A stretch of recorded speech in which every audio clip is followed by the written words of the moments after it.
Buenos días y bienvenidos a un nuevo episodio de La Verdad de la Biblia. Hoy tenemos un pequeño estudio sobre la palabra Elohim. Y esto es porque este concepto de que esta palabra en sí implica un nombre personal de Dios es un concepto que se ve en muchos lugares y círculos teológicos. De hecho, hace tiempo me acuerdo que vi en un fórum como una persona decía que esta persona ya no iba a llamar a Dios nunca más Dios, sino su nombre propio, que es Elohim. Sin embargo, como vamos a ver en este episodio, el nombre Elohim es más amplio de lo que parece.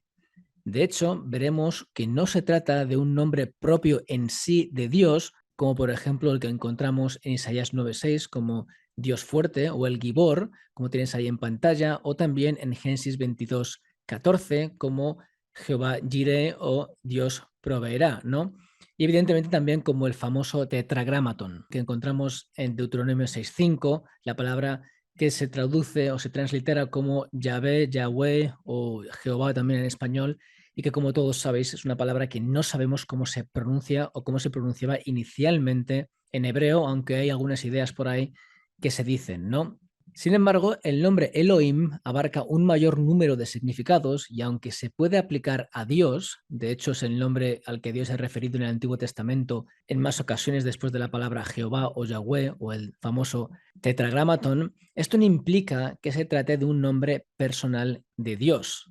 De hecho, gramaticalmente, la palabra Elohim se encuentra en plural, y esto es porque en hebreo el plural de un nombre masculino acaba en im, lo ves ahí, Elohim, y es por esto que el diccionario bíblico en hebreo James Swanson define que gramaticalmente está en plural. Como podéis ver ahí, dice Dios, o sea, el verdadero Dios. Nota, a pesar de que la forma es gramaticalmente plural, el significado es singular y muchos recursos piensan que implica majestad o majestuosidad. Así que existe esta posibilidad de que esta palabra sea plural en ciertas ocasiones, pero en más de 2000 ocasiones en la Biblia hebrea, esta palabra Elohim se aplica como singular porque contextualmente se refiere al Dios de Israel. Y es por esta razón que muchas personas han relacionado la palabra Elohim exclusivamente, y esto es interesante e importante que lo recordemos, exclusivamente como un nombre de Dios. Sin embargo, como vamos a ver, esta palabra también es aplicada en otras ocasiones a entidades diferentes. Y esto es lo que nos lleva a preguntarnos si Elohim no es un nombre propio de Dios, entonces, ¿qué es lo que es? Y aquí vamos a ver cómo la palabra Elohim se trata de una palabra que indica una propiedad de un ser que no es de nuestro dominio terrenal. En otras palabras, se trata de la definición de un ser o seres que habitan en el mundo espiritual. Esto es básicamente un ser espiritual. Es por esta razón que vemos que la palabra Elohim es aplicada tanto a Dios como a otro tipo de seres espirituales como demonios, dioses falsos e incluso espíritus. Es por esto que vamos a ver ahora unos ejemplos bíblicos donde vamos a poder ver este concepto con más detalle, este concepto de que la palabra Elohim se aplica a más entidades que a Dios solamente. Y los ejemplos que podemos ver los vamos a ver en esta lista que vamos a hacer aquí, que no va a ser exclusiva. Por ejemplo, vamos a ver esta palabra utilizada para ídolos, dioses y estatuas, también para dioses o deidades diferentes al Dios verdadero, también aplicado a seres supernaturales creados por Dios, a espíritus de muertos, y finalmente también a jueces, ¿vale? Aunque este último punto es un poco debatible, pero os lo quiero enseñar de todas formas, ¿vale? Así que lo que vamos a hacer ahora es empezar con el primer caso, el de los ídolos o estatuas que vemos, por ejemplo, en Deuteronomio 4:28. En este primer ejemplo vemos como la palabra Elohim se aplica para identificar a ídolos, falsos dioses, estatuas u objetos hechos para ser adorados y también hechos con materiales diferentes. Como podéis ver en pantalla, tenemos el ejemplo de Deuteronomio 4:8, que dice: y serviréis allí a dioses hechos de manos de hombres de madera y piedra que no ven, ni oyen, ni comen, ni huelen. Aquí vemos la palabra dioses, es la palabra Elohim, como podéis ver ahí en pantalla. Otro ejemplo lo vemos en Éxodo 20:23, cuando dice: no hagáis conmigo dioses de plata ni dioses de oro os haréis. Ves aquí la palabra que es Elohim, que en este caso pone Eloe, porque esta palabra está en la forma posesiva proposicional de Elohim, ¿vale? Así que aunque veis Eloe, es la misma palabra Elohim. Y esto lo veremos después con ejemplos con el Señor para dejarlo claro. Pero bueno, aquí vemos también cómo se vuelve a utilizar esta palabra Elohim para dioses, estatuas, etcétera, ¿no?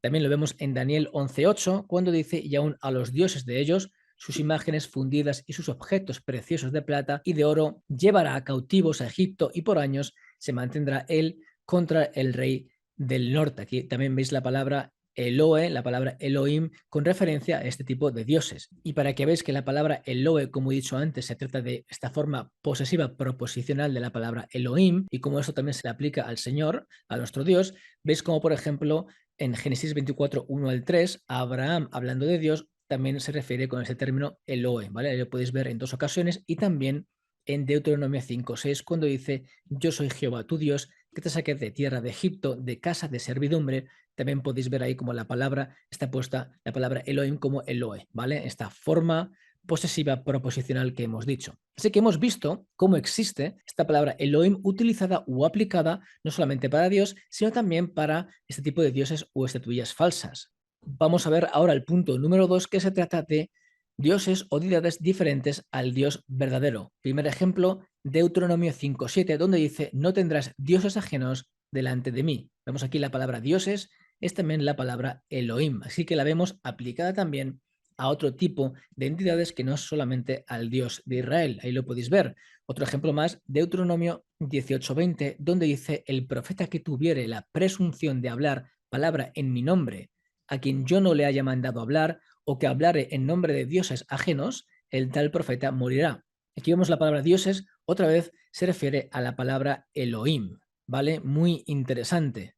Vamos a ver dos ejemplos más, uno más en Jueces 8:33, pero aconteció que cuando murió Gedeón, los hijos de Israel volvieron a prostituirse yendo tras los Baales y escogieron por Dios a Baal Berit. Aquí vemos este tipo de Dios que es diferente al Dios verdadero y no se trata solamente de una estatua, sino de esta entidad espiritual. Es la palabra Dios, ahí es la palabra Elohim. Y también lo vemos en Deuteronomio 30:17, cuando dice: mas si tu corazón se apartare y no oyeres y te dejares extraviar y te inclinares a dioses ajenos y les sirvieres, etcétera, ¿no? Lo que vemos que dice en esta parte de Deuteronomio, pero lo que nos interesa es la palabra dioses, ahí veis la palabra Elohim, con referencia a otro tipo de dioses que no el Dios de Israel, ¿vale? Interesante ver esto aquí. Así que vemos cómo esta palabra también se utiliza para deidades diferentes al Dios verdadero. Vamos a ver el punto número 3, como esta palabra se utiliza también para seres supernaturales creados por Dios. En este caso vamos a ver cómo esta palabra Elohim se utiliza también para seres espirituales como los hijos de Dios que vemos, por ejemplo, en Job, que forman parte del consejo de Dios. Esto lo podéis ver en Job 1:6, 2:1 y 38:7.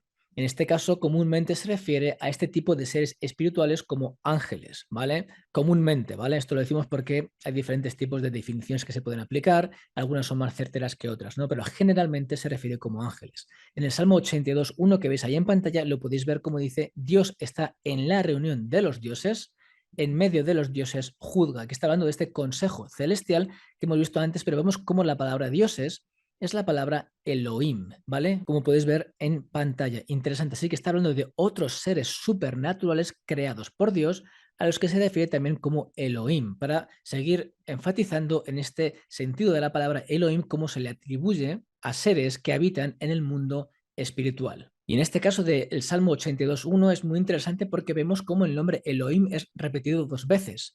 Uno en referencia a Dios, donde sabemos que se refiere a Dios, aunque la palabra Elohim hemos dicho que es plural, porque el verbo está en forma singular. Sin embargo, la segunda parte contextualmente habla de dioses en plural, puesto que Dios preside en medio de esta asamblea de Elohim o de dioses, ¿vale? O de seres para nosotros que habitan en el mundo espiritual. De hecho, esta palabra Elohim también se puede aplicar a seres espirituales malignos, ¿vale? Como por ejemplo los demonios. Y esto lo vemos en Deuteronomio 32:17 cuando dice: sacrificaron a los demonios, ves aquí la palabra demonios, y no a Dios, a dioses que no habían conocido, a nuevos dioses venidos de cerca, que no habían temido vuestros padres. Aquí veis como la palabra demonios, los sedim, ¿no? Pues son identificados como Elohim, ¿vale? Así que estos seres espirituales malignos, demonios, son identificados también como Elohim. ¿Por qué? Porque esta palabra implica esta referencia a seres que habitan en el reino espiritual, ¿vale? Y ahora vamos a pasar al punto número 4 para ver cómo esta palabra Elohim también se puede utilizar para identificar a los espíritus de los muertos, como vamos a ver en 1 Samuel 28, 13 al 14, donde dice: ¿por qué me has engañado? Pues tú eres Saúl. Y el rey le dijo: no temas, ¿qué has visto? Y la mujer respondió a Saúl, he visto dioses que suben de la tierra. Aquí podéis ver esta palabra dioses, es la palabra Elohim. Él le dijo, ¿cuál es su forma? Y ella respondió, un hombre anciano viene cubierto de un manto. Saúl entonces entendió que era Samuel y humillado el rostro a tierra, hizo gran reverencia.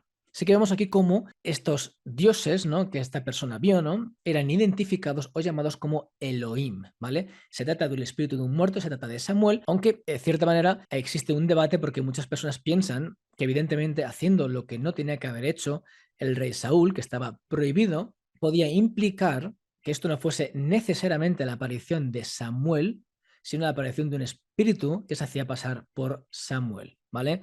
Evidentemente hay debate en el mundo cristiano también con relación a esto, pero lo interesante es que para el autor bíblico, como para Saúl en este caso, este espíritu de esta persona o este espíritu quizá engañador, si fuese así como pudiese ser también, pues se le identifica como un Elohim, que es el punto que queremos enseñar, que es el más importante. No nos interesa específicamente si se trata de Samuel específicamente o no. Algún día podremos hacer un estudio acerca de esto, ¿no? Lo que sí que nos interesa es que para la persona que lo ve, como para la persona que está escuchando, como para el autor, este tipo de representación de este espíritu, de esta persona o de este espíritu, como hemos dicho antes, engañador, pues se trata de un Elohim. ¿Por qué? Porque se identifica con este tipo de seres que habitan en el mundo espiritual. Y el punto número 5 tiene que ver con la palabra Elohim relacionada con los jueces. Como he dicho antes, esto es debatible, pero cabe la posibilidad de que la palabra Elohim se pueda utilizar a personas con una posición de jueces. Como vemos ahí en la pantalla, es la palabra Elohim traducida como jueces. En este caso, el uso de esta palabra sería relacionada con ellos, estos jueces, en virtud de su representación de Dios por el oficio que ejercen. ¿Vale? Esto es lo que vemos aquí en la pantalla en Éxodo 21:6. Como he dicho al principio, este ejemplo de Elohim con referencia a jueces es debatible, pues también existe la posibilidad de que la palabra Elohim sea con referencia a Dios, como en otras ocasiones en la Biblia. Es por esto que otras traducciones, como por ejemplo algunas versiones en inglés, como las que veis en pantalla, la ESV, la NASB 95 y la NRSV, tienen traducido aquí esta palabra Elohim como Dios, ¿vale? Esto es importante. Y también cabe otra posibilidad, que es el caso del paralelismo que existe entre Éxodo 21, 1 al 6 y Deuteronomio 15, 12 al 18, ¿vale? Esto tiene que ver con otra posible traducción, pero que esto ya también se trata de teología más profunda, que si queréis preguntarme por email lo podéis hacer, pero quería dejar este ejemplo que vemos en la Reina Valera con la traducción como jueces de la palabra Elohim para que lo tuvieseis también en cuenta como una posibilidad. Así que como podemos ver, la palabra Elohim bíblicamente abarca un mayor número de significados de lo que inicialmente se piensa. Esto nos indica que la definición de Elohim identifica a seres que habitan en el mundo espiritual, sin que este último sea definitivo o estrictamente delimitante. Queremos decir con esto que esto no implica que porque habiten en el mundo espiritual no puedan salir de él, como vemos que esto ocurre. A pesar de esto no implica que no podamos llamar a Dios Elohim. Como hemos mencionado al principio, es una de las maneras más comunes de referirse a Dios. Quizá una manera de poder llevar este término a nuestros días sea con el ejemplo de la palabra Dios en español, pues como el diccionario de la lengua española Vox explica, la palabra de Dios también puede ser utilizada para diferentes seres divinos en religiones politeístas y también la misma palabra se puede aplicar al Dios de la Biblia, al único Dios verdadero. Nosotros generalmente hacemos la diferencia poniendo la palabra Dios en minúscula para dioses falsos y en mayúsculas para nuestro Dios. En este caso vemos cómo la misma palabra define a dos tipos de seres espirituales, en contraposición con la palabra hebrea Elohim, que define más tipos de seres espirituales, e incluso como en el caso de los jueces, también a personas humanas que representan a Dios en la tierra. Este caso que vemos en castellano como Dios y Dios mayúscula o minúscula es muy parecido con el caso que vemos en el griego del Nuevo Testamento, y como la palabra theos es utilizada para referirse a Dios, sin embargo también la misma palabra es utilizada para referirse a otros seres sobrenaturales. Por ejemplo, en 2 Corintios 4:4 vemos como dice en los cuales el Dios de este siglo, con referencia a Satanás, vemos como la palabra Dios es theos, que es la misma palabra que se utiliza para definir a Dios también en el Nuevo Testamento. En Hechos 28, por ejemplo, cuando Pablo se encuentra en Malta y le mordió una víbora en la mano, en Hechos 28, cuando Pablo se encuentra en Malta y le mordió una víbora en la mano, después de que Pablo sacudió a la víbora en el fuego y no recibiera daño alguno, los de Malta dijeron que Pablo era un dios, o la palabra Zeos. Esto lo podemos ver en Hechos 28:6, como podéis ver en pantalla, y como esta palabra a la que se referían que Pablo era es la palabra Zeos, pero con referencia a esta persona como si fuese un dios, pero no con referencia a Dios. Esto es para explicar cómo la palabra Zeos o la palabra Dios en griego también se puede utilizar para tanto el Dios de Israel como para dioses falsos o como para incluso Satanás, ¿vale? Esto es muy interesante. Así que una vez concluido este análisis de la palabra Elohim y cómo esta palabra se refiere a seres que habitan en el mundo espiritual, parecido a la palabra Dios en español y en griego, podemos concluir que Elohim no es un nombre personal de Dios. Sin embargo, sí que se trata de un término por el cual todos podemos referirnos a Dios, como lo hacemos en español, ¿vale? Por lo tanto, como los autores bíblicos dejan claro, existen muchos tipos de Elohim, pero ningún Elohim es como el Elohim que nosotros adoramos. Esto es porque este último es único, diferente a los demás, y los autores bíblicos dejan claro que el Elohim que adoramos es todopoderoso, no creado, eterno, 3 veces santo y un sinfín de cualidades todas superiores y únicas y exclusivas que separan a nuestro Dios de los demás Elohim. Con esto terminamos, espero que este estudio haya podido ser de bendición y como siempre digo, si tenéis alguna pregunta lo podéis poner en los comentarios y os responderé lo antes posible. Muchas bendiciones y hasta la próxima ocasión.